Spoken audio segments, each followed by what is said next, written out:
I worked for 25 years in education for um, development cooperation and also sustainability and development.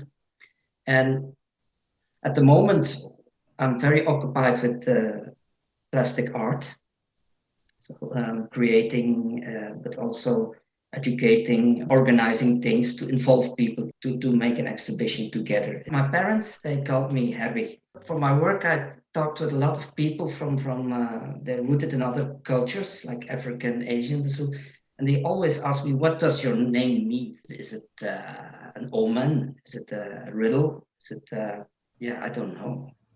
Let's find out together." My basic being in this world of what I'm trying to be, that's openness. No fixed route to something. Just see what happens. Start walking, and preferably take a side path. You have to make choices every moment. Just because you cannot go right and left at the same time, it's sometimes you have to choose, but it's not a choice forever. When I went to high school, I think I was never very much involved in a group. I was always invited and welcomed, but I didn't belong to a group. Yeah, I think that was nothing to worry about. It just gave me the opportunity to learn a lot, to hear a lot, to see a lot, to experience a lot. I remember that I had an ideal then. I had a clear view. I wanted to be the Renaissance man, the Homo universalis, the guy who knew everything and could explain everything, investigate everything. And then I tried to investigate other things like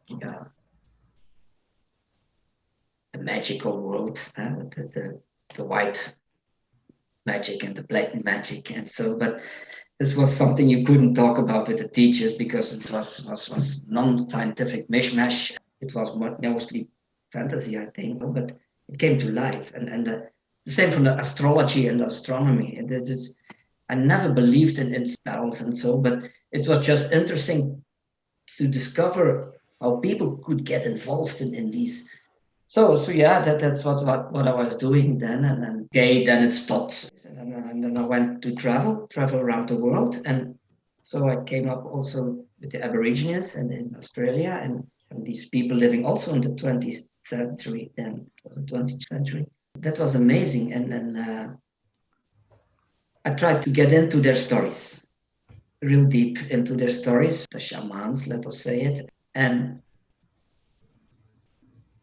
yeah, one time I was lost there, the desert, uh, because I didn't pay attention in what direction I came, and I had no clock. And so all what you learned about sun orientation and all these things didn't work out because I didn't know, is it 12 o'clock, is it 3 o'clock, is it whatever. And in the desert, there is a lot of wind and it's rocky deserts and everything looks the same.